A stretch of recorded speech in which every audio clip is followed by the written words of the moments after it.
গুরুদেবকে প্রণাম করে কাছে বসে পড়ল শিষ্য। অনেকদিন পর সে এসেছে গুরু দর্শনে। গুরুদেব ধ্যানমগ্ন হয়ে বসে আছেন। কিছুক্ষণ পর চোখ খুললেন, বললেন, অনেক দিন পর এলি যে।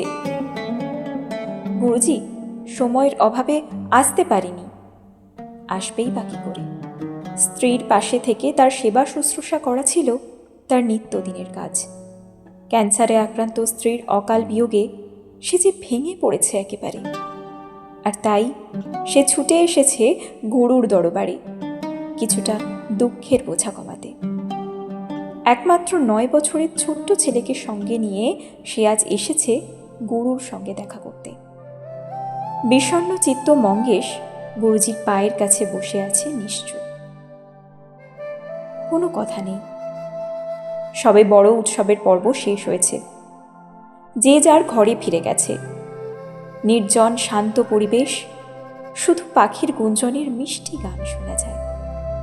মৌন মঙ্গেশের কালো মুখ দেখে ঝড়ের সংকেত পেয়েছিলেন গুরুজি। বললেন, কি হয়েছে খুলে বল। স্ত্রীর অকাল প্রয়াণের কথা জানালে গুরুজি ব্যথিত হলেন। মনে পড়তে লাগলো মঙ্গেশের স্ত্রী অরুণার কথা। চুলবুলে অরুণা ছিল খুবই আত্মবিশ্বাসী। অজস্র প্রশ্নের বান ছুঁড়ে দিত গুরুজির দিকে। ধর্ম কি? ভগবান দর্শনের সরল উপায়। সংসারের জীবন দর্শন কেমন হওয়া উচিত? সংসারে নারী এবং পুরুষের দায়িত্ব কি? এমন হাজারো প্রশ্ন বেরিয়ে আসত অরুণার মুখ থেকে। অরুণার জটিল প্রশ্নের উত্তর দিতে গিয়ে গুরুজি হিমশিম খেতেন, কখনো মৌন থাকতেন।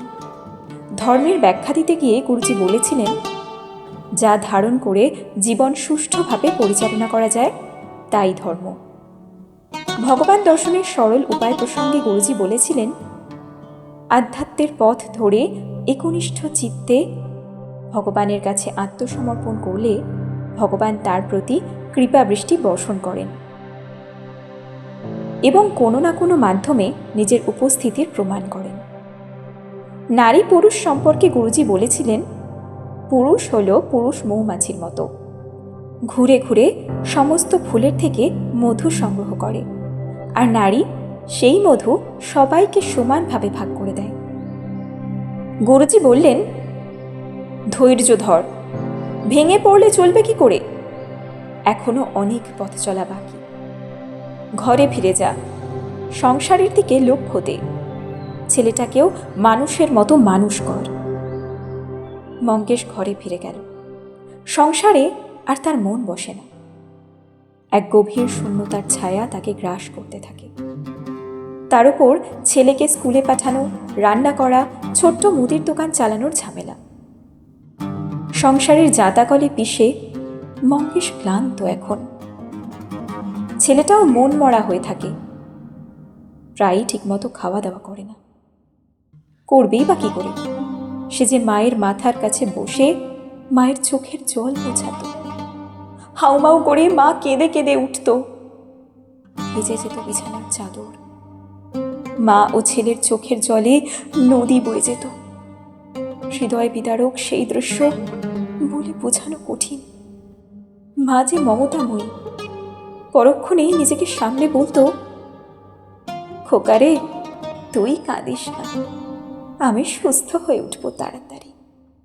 তোকে নিয়ে যাব জয়নগরের মেলায়, তোকে অনেক গাড়ি কিনে দেব, বন্দুক কিনে দেব, টয় ট্রেনে চড়বি, নাগরদোলায় ঘুরপাক খাবি, আরো গরম জিলিপি খাবি, খেতে খুব মজা হবে। যাত্রায় যাওয়া হয়নি তার। মা ছেড়ে চলে গেছে তাকে সেই না ফেরার দেশে। কথায় বলে না, চিন্তা রোগের ঔষধ নেই। খাওয়া দাওয়া ত্যাগ করা ছেলেটির শরীর ভেঙে পড়তে থাকে দিন দিন। কঙ্কালে পরিণত হয় দেহ। সমস্ত ডাক্তার কবিরাজ ব্যর্থ হল। ছেলেটিও চলল মায়ের পথ ধরে। অকালে হারিয়ে গেল এক ভবিষ্যতের যোদ্ধা। আর 10 জনের মতো সেও চেয়েছিল বাঁচতে। প্রথমে স্ত্রী, তারপর ছেলের মৃত্যুতে মানসিক ভারসাম্য হারায় মঙ্গেশ। মুখ ভর্তি এক গাল দাড়ি, পথে পথে ঘুরে বেড়ায়। কেউ দিলে খায়, না দিলে খায় না। পরনে ময়লা কাপড়। লোকের বাড়ি বাড়ি গিয়ে জিজ্ঞেস করে স্ত্রী অরুণা ও ছেলে সুমনকে ওরা দেখেছে নাকি। শুনেছি ওকে নাকি পাগলা কুকুরে কামড়েছে, জলাতঙ্ক রোগের শিকার হয়েছে। অনেক দিন ওকে কেউ দেখেনি। নিয়তির নিষ্ঠুর পরিহাসে সাজানো গোছানো একটা সুসজ্জিত পরিবার তলিয়ে গেল কালের এক অতল গহ্বরে।